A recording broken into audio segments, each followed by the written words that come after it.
नहमदुहु व नुसल्ली अला रसूलिहिल करीम अम्मा बाद। भाई तनवीर साहब हैं सरगोदा से, वो मसला पूछते हैं, अगर किसी के पास बकरा है जो कुर्बानी की नीयत से रखा हुआ है, लेकिन नादानी की वजह से उसने वो बकरा बेच दिया, अब जो पैसे हैं उससे दूसरा बकरा नहीं मिल रहा, अगर गाय में हिस्सा लें तो पैसे बचते हैं, ऐसी सूरत में बचे हुए पैसों का क्या किया जाए, शरीयत क्या कहती है।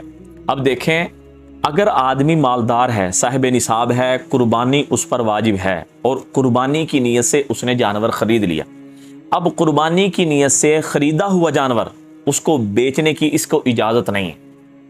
अगर गरीब आदमी ने यह किया, कुर्बानी का जानवर खरीदा, कुर्बानी वाजिब नहीं थी, तो इसके लिए तो जायज़ ही नहीं है कि इस जानवर को बेचे।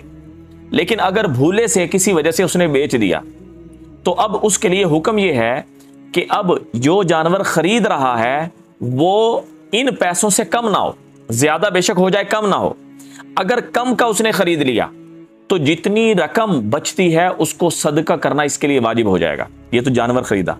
या अगर उसने हिस्सा ले लिया, जानवर में, भैंस में हिस्सा ले लिया, तो अब जितने पैसे हिस्सा लेने के बाद बचते हैं उतना सदका करना इसके लिए जरूरी हो जाएगा।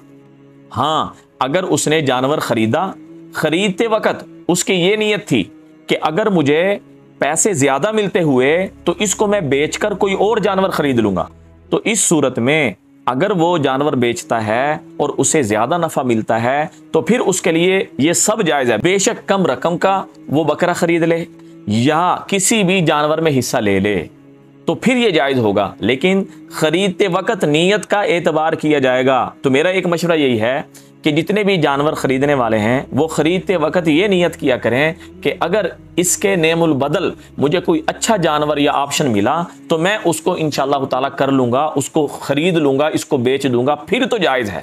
वरना किसी सूरत में भी कुर्बानी की नियत से ख़रीदा हुआ जानवर उसको सेल करना, बेचना हरगिज़ जायज़ नहीं। सदका जारिया समझ के शेयर करें, दुआओं में याद रखें। अस्सलामु अलैकुम वरहमतुल्लाहि वबरकातुहू।